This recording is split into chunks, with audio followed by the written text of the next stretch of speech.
Okay, speaking of Matt Gaetz, we have got to talk about what happened over on the New York Times podcast, The Daily, this morning, where they went in depth on Gaetz. And I found this so amusing. They clearly wanted to, yes, explain why Trump chose him and to make sure that you hate him and are afraid of him. And the reason I found this so interesting is because I've never really paid a lot of attention to Matt Gaetz. I'm going to be honest. I saw that he was somebody who wanted a lot of attention. And in general, I tend to ignore people like that. I don't like fueling that fire. I understood that people I like interacted with him a lot. People like Tucker. Trump obviously loved him. Fine. He wasn't exactly my cup of tea. I didn't have anything against him per se, but whatever. Not like, I'm just trying to tell you, I'm not some Matt Gaetz sycophant. But the New York Times Daily podcast today has made me a big fan, which I don't think was their intended effect. So I want to walk you through the 6 stages of Matt Gaetz and the New York Times and see if you may wind up where I am. I've gotten a lot of mail from a lot of you saying you don't like him, and I understand, totally understand why. But just walk through this story with me, okay? So the Times, with this reporter Robert Draper, who's giving the interview to their part-time host there. It wasn't Michael Barbaro. It was a woman. He's talking about how typically the Attorney General has been independent from the White House / president. And that's been a glorious thing. Now, he doesn't point out that JFK appointed his little brother, RFK, who was only 35 years old and had never tried a case, had not that much legal experience when he made him Attorney General, complete nepotism, and it was only about one thing, loyalty. And he wasn't the first to do that, nor the last. But anyway, this more modern or more recent trend of there'll be sort of this, not a Chinese wall, but more independence foisted on the DOJ when it comes to dealing with the White House is in exactly that. It's more of a recent trend. And there is a history in this country where it wasn't there. Not pointed out by the Daily. In any event, here's the New York Times setting that up in soundbite 60. The Attorney General has tended to be an office that operates more or less independently from the president. The Attorney General will often do things that might even offend the president, might even investigate members of the administration. So to pick someone like Matt Gaetz, who is an unflagging loyalist to Donald Trump, would seem to suggest that the DOJ will, under Trump's presidency, become completely co-opted.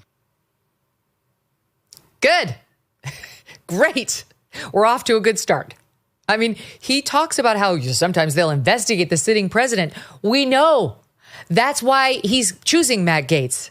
That's what's led people like me to say, I don't really care how incendiary he is. He seems like he might actually work there. He's like, oh my God, he'd be an unflagging loyalist. The DOJ might become completely co-opted, meaning loyal to the president and not so keen on investigating him. Great. Maybe that would free up his time from bullshit Russia investigations to actually get something done for the American people. So a swing and a miss, New York Times. Then they go on to talk about how Gaetz is an attention lover. Listen here, SOT 61.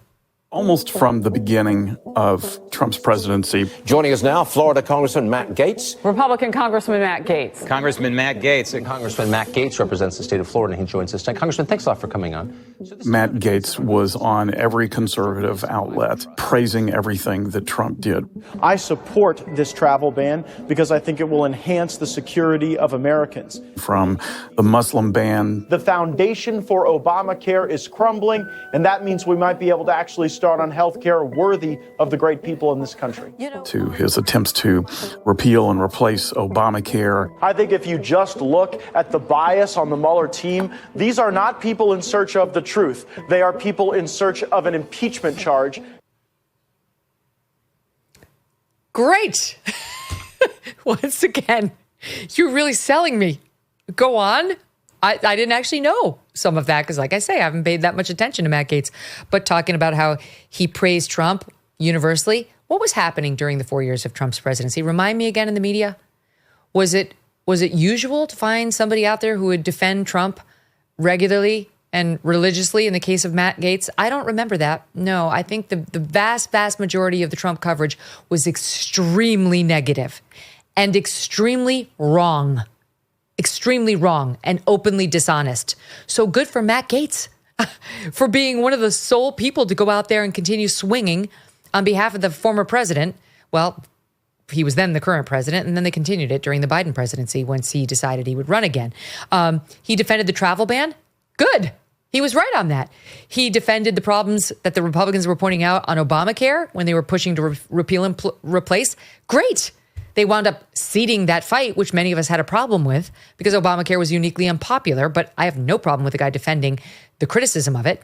And Mueller, calling Mueller dishonest and saying the whole investigation was perfect. You were right. There was nothing there. It was a waste of taxpayer funds, and it completely distracted the sitting president from the job he'd been elected to do.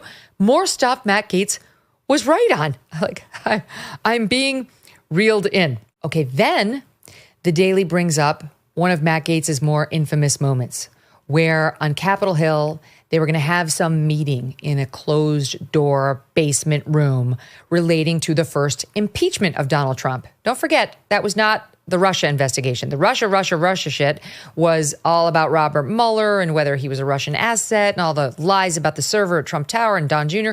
All lies. Did not pan out at all. Then there was the first impeachment saying he had had some inappropriate conversation with Zelensky, the president of Ukraine, about whether we would give them aid if they didn't investigate the Bidens and their crime family. So there was some secret closed-door meeting with, I think, the intelligence committees in Capitol Hill in the basement. And Matt Gaetz, trying to draw attention to what they were doing, organized like a storming of the room in which those guys were seated and did not care whether there were Democrats or Republicans in there. And this is not really something that had been done before. But he was trying to create a spectacle, to create good press, or at least controversial press, which Trump likes, around this issue. So in here, you're going to hear them talk about the setup to this, and you're going to hear clips of Matt Gaetz outside of said room of congresspeople looking into that Ukrainian phone call. Listen. He said, okay, we're going in. And they barged into the facility, effectively bringing the proceedings to a halt. And the idea that any closed hearing would be disrupted by anybody was generally unheard of.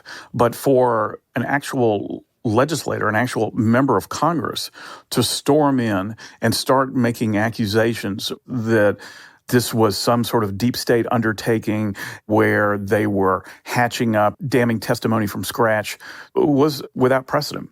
And it showed just how far he was willing to go for Trump, it sounds like. Yeah, that's right. Great. He's a fighter who understands that Trump is the most controversial person in politics and that BS attacks will and have been thrown at him over and over and over. And unless you are the squeaky wheel, you will be ignored in trying to fight on his behalf. That was another thing, that first impeachment over that phone call where Trump was saying, I think the Bidens are corrupt and I insist that you look into it. That also helped ruin Trump's first term, and it was true. We've now seen the documents about the Hunter Biden relationship with Burisma, the Ukrainian energy company. He was getting $50,000 a month for doing absolutely nothing. He was trying to get his dad on the phone. The big guy was allegedly getting 10%. All the stuff that the State Department had a policy which was shifted after pressure was put on them by Hunter Biden when it came. Like, all of this has been documented during the last year or so as we've gotten closer to the truth on what Hunter was doing with the help of his dad. Okay? That's what Trump was onto. And that was Matt Gaetz going in there saying, you people are dishonest. This is absurd. And he's allowed to call for an investigation of corruption in a company to whom we're giving billions of dollars. So I'm still on Team Gaetz. I see it all with such clear eyes as we go through it. And again, some of this is not new to me, but I hadn't really paid that close of attention because, like I said, I generally don't give people attention when they're trying to get it from me. Okay, here's the next one. Post J6. They're talking about how Gaetz never abandoned Trump. And not only that, but saw very early on that one of the villains in the aftermath was a woman named Liz Cheney. Listen to this. He went out to Wyoming and listen. Gaetz was one of the very first people to decry then House Republican Conference Chairwoman Liz Cheney calling for Trump's impeachment. And in fact, within a couple of weeks after Trump left office on January the 20th, I love Wyoming! There's Matt Gaetz on the steps of the capital of Wyoming. I'll confess to you, this is my first time in Wyoming. I've been here for about an hour, and I feel like I already know the place a lot better than your misguided representative, Liz Cheney. Leading a protest against the congresswoman representing the state of Wyoming, Liz Cheney, and saying that she's the one who needs to be pushed out. Okay. So again, he was exactly right. She was pushed out. She had something like 30% support remaining for her in Wyoming, and that's why she lost her job. And then Kamala Harris didn't learn from the Matt Gaetz lesson. What he was saying was true. Don't dismiss it just because you don't like him. And put her all over the campaign trail, which even Democrats are now admitting was a mistake because literally nobody likes Liz Cheney. I mean, no one likes her. Who's her constituency? Her newfound friends on the left have abandoned her and hate her now. The old right doesn't like her because it's Trump's party. And she's been totally blind about Trump and actually ran a very dishonest January 6th hearing. So she lost what few Republican fans she had that aren't never Trumpers. Okay, so Gaetz was right about her, and his political instincts on that were spot on. Okay, the other big controversy with Matt Gaetz, other than the fact that most people hate him because of behavior like this, is that he was accused of allegedly having sex with a 17-year-old and attending some party where drugs may have been present as well, and possibly even transporting that 17-year-old over state lines. He denies all of that. He went on Tucker Carlson when these allegations first broke, and Tucker asked him about the alleged sex with this 17-year-old girl. Listen. So they're saying there is a 17-year-old girl who you had a relationship with. Is that true? And who are they? Who is this girl? What are they talking about, the New York Times? The person doesn't exist. I have not had a relationship with a 17-year-old. That is totally false. The allegation, as I read it in the New York Times, is that I've traveled with some 17-year-old in some relationship. That is false, and records will bear that out to be false. Now, I'm going to be honest. That wasn't a great denial. I don't have a relationship with a 17. Well, that's not what the accusation is. It's that you had sex with her. Most people wouldn't consider, a one-time sex act with a woman a relationship. So I wish that he had been asked that specifically. We watched the whole thing just to see if he had denied that specific piece of it, and we did not see that. So I don't know if that word relationship is doing a lot of work in that denial or what, but he's denied the charge that he had sex in other settings, that he had sex with a 17-year-old girl, and that he trafficked her by moving her across state lines. The Department of Justice investigated this and did not bring charges. They did not bring charges. Same as the Pete Hegseth thing. The local cops in Monterey, California investigated this and did not bring charges. They did not bring charges. So back to Matt Gaetz. He was understandably upset when this story first broke. It did result, even after DOJ dropped it, in a House investigation, the report of which was about to drop last Friday. Matt Gaetz resigned from Congress on Wednesday once Trump named him as the potential next AG, which has the effect of rendering that House report on him unnecessary. I'm sure someone will leak it, but right now it's not scheduled technically to come out. So Matt Gaetz denies it, but the House still has to deal with him because he's a congressman. And what happens over in the House? Does his buddy, Kevin McCarthy, who was then the speaker, telegraph to the world, this is a partisan witch hunt, or just hold your fire on Matt Gaetz, there'll be a process? No, he doesn't. Because you might know this other piece of Matt Gaetz and not like it. He basically made Kevin McCarthy's life hell. He made his election as speaker like next to impossible. He then got like a codicil on the election, saying if anybody objects to you, even one person, we can have another vote to see if you're ousted. And this would wind up ruining Kevin McCarthy's speakership pretty soon into his tenure. But Kevin McCarthy was already in a position of power when the whole Matt Gaetz allegations broke.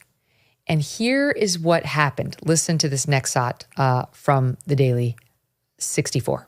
Word surfaced that there was an investigation into Gaetz's behavior by the federal government. Far from Kevin McCarthy saying, I'm sure that these are unwarranted investigations, he just said, those are serious implications. If it comes out to be true, yes, we would remove them if that was the case. But right now, as Matt Gaetz says, it is not true, and we don't have any information. So let's get all the information. I don't really have any comment. We'll just simply have to see what the federal government got to do. It was as lukewarm a kind of statement of support as could be imagined, and Gaetz filed that one away. I really remember about that whole episode between Gaetz and McCarthy was just the way that Gaetz went about it. Like, he withheld his vote for McCarthy over the speakership in this very ostentatious way. It's like he was, humiliating him almost. Like, it was this incredible act of dominance, like this power move against him. That's right. And it was a total Trump move. Yeah. And it was the kind of thing that, Trump would remember as this is a guy, who's got cojones. This is a guy who will stand up to everyone. There it is. There it is. So to his credit, the New York Times reporter did get that piece of it. And all this strain that we've been discussing, the fighter strain in Matt Gaetz, the shit-stirring strain in Matt Gaetz, I don't give a shit what people are writing about me as so long as they're writing about me, strain in Matt Gaetz, all of that's attractive to Trump. And now it's becoming much, much more clear. The loyalty to Trump, the fact that he won't be somebody who's investigating the president at the drop of a hat for the first impeachment or the Russia hoax. All of that, you can see, makes Gaetz in many ways an ideal choice. And I realize he's not old school. He's not Andy McCarthy, who, I would love him. But he's got other gifts which are very relevant in today's day and age. Anybody who's going to be running that group in the day and age of Trump is going to have to be a street fighter. I'm sorry, but they are. It's a much more of a political position than it is a legal one. So all of it's coming together, right? And then here's this final bit where she asks this reporter, again, Robert Draper, if she thinks if this is basically why Trump's doing it. Is he trying to do a solid, to pay Gaetz back? I don't think that he's doing it to do a solid for Gaetz or to own Gaetz. I think that Gaetz's loyalty to Trump is not what's at issue here. That's always been unquestioned. It's instead an external signal that Trump is sending. First of all, that he will select exactly who he wants to select. He knows how audacious a choice this is, and he doesn't care. And secondly, for this particular position, for the Department of Justice, to have at the top of it a Matt Gaetz sends a signal that, yes, I do mean good on what I said during the campaign, that I, Donald Trump, will be his voters' retribution, that I will use the Department of Justice in exactly the way that you would imagine it would be used if Matt Gaetz were at the top of it. It will be used as a weapon. It will be used as the spear point to ward off any kind of investigations into the president by the FBI or by the opposition, and that it will be used as a means of attack against Trump's opponents. Great. That too is meant to scare us. It doesn't. I don't believe he's going to weaponize the DOJ to use it against his opponents. I believe that's what was done to him. Though, as we discussed with Alan Dershowitz in that now famous clip that went around where I said we need Steve Bannon, I'm not totally opposed to it. I'm going to be honest. Who would cry a tear if Adam Schiff actually got some sort of hassle thrown his way by the DOJ, assuming, I'm sure he's done something. Seriously, I still feel like you did it to him. You deserve it. I know it's controversial. I just feel like they won't learn. They'll do it again unless they actually have some skin in the game. And I'm sure one of those people has committed some sort of a crime that we can find. I know it's controversial. I'm still angry. There's no de-weaponizing the DOJ unless they learn. Unless they learn. It hurts. It hurts when you do that. You don't get to just do it with impunity. Yes, they suffered an electoral loss. In any event, I don't actually think Trump will do it. But I do like the first piece of it, that there'll be somebody at the top heading off these investigations by the FBI. Good. Thank God. And if that guy is Matt Gaetz, then fine. I'm fine with it. He's not my first choice. I see why he was Trump's. I don't know that he can get confirmed, but spare me the hand-wringing over this guy, right? We've had hard partisans under the last two Democrat presidents. Merrick Garland, Eric Holder, Loretta Lynch. Remember her striking a deal on the tarmac with Bill Clinton over Hillary? I mean, spare me, because this has not been a truly independent office for a long time. That Matt Gaetz does it with brass knuckles instead of lily white, pristine ones. I don't care. I don't really care. What is the cause of many health problems in America today? It's simple. Shitty food. Food that's engineered to keep us addicted, offering zero real nutrition, crafted by mega corporations that prioritize profit over our well-being. Our food system is very, very broken. And we just cannot rely on big food to put our health first. We know that. That's part of the reason Trump just got elected. If you are skeptical of the ingredients in the food you buy, or if you are looking for something new that you can trust, I want you to know about Kettle and Fire bone broth. I drink this stuff almost every day. Kettle and Fire bone broth. They're not even paying me for this personal endorsement. I actually happen to have been using this for the past couple of years. Kettle and Fire is not, they're paying me for this ad, but not for the personal endorsement. You see the difference. Just so happens they advertise with us. This is not just any broth. It's made using 100% grass-fed and free-range bones, slow simmered for over 14 hours to extract critical nutrients that your body needs to thrive. It's high in protein, and better yet, each recipe is crafted by world-class chefs to ensure the best taste possible. So with Thanksgiving right around the corner, consider using Kettle and Fire's broths to add rich, delicious flavor. No artificial flavors, no harmful pesticides, just simple ingredients to support your health. You can just make a mug of it, or you can put it in a bowl. You can throw some vegetables in there if you want to make it, better. You could throw some lentils, whatever you want, but just a 1 cup of this a day will really help your gut health. This is what my doctor told me, and I've been doing it. Find Kettle and Fire in the broth aisle at grocery stores nationwide. And for a limited time, my viewers and listeners will get up to 15% off by going to kettleandfire.com/MK. That's kettleandfire.com/MK. Or you can pick it up on your next grocery store trip.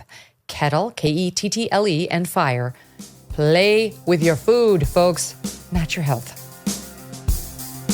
Thanks so much for watching. If you like what you just saw, hit the subscribe button for more clips and full episodes.